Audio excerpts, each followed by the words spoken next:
L'AES, Washington propose d'éliminer les chefs des groupes terreau au Mali en échange de l'accès des entreprises américaines au lithium et à l'or. Ils veulent investir. Trump ne voit aucun problème à soutenir les efforts de la Russie dans la région. Ces efforts sont indéniablement liés à Africa Corps et aux livraisons d'armement. C'est-à-dire que, là où certains diabolisent la Russie en Afrique, méprisent l'AES et affirment qu'on quitte un maître pour un autre maître, les États-Unis voient la situation d'une manière bien différente. Et dans tout ça, c'est la France qui a tout perdu.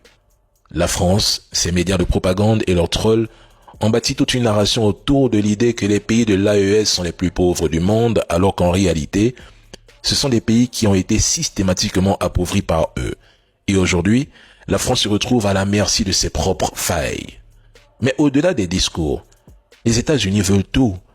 Les mines, le contrôle des routes commerciales pour bloquer la Chine qui gagne du terrain au Sahel et peut-être les bases militaires. Pourquoi je dis peut-être les bases militaires?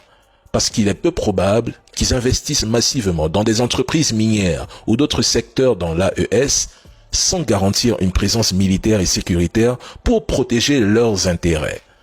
Les Américains veulent s'implanter, verrouiller, exploiter et si nécessaire, écraser toute résistance sous le prétexte de la lutte contre les terreaux. Ils savent très bien que le Sahel et l'AES en particulier est un Eldorado minier.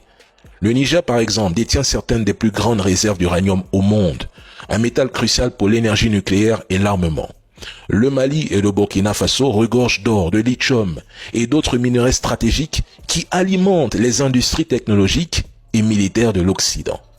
Les États-Unis savent très bien que sans un accès privilégié à ces ressources, leur hégémonie économique risque de s'effriter face à la Chine au Sahel.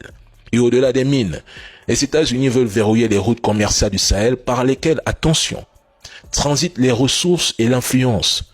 Contrôler ces routes, c'est contrôler le flux des matières premières, mais aussi bloquer l'expansion des corridors économiques chinois comme la Belt and Road Initiative qui menace de redessiner la carte du commerce mondial.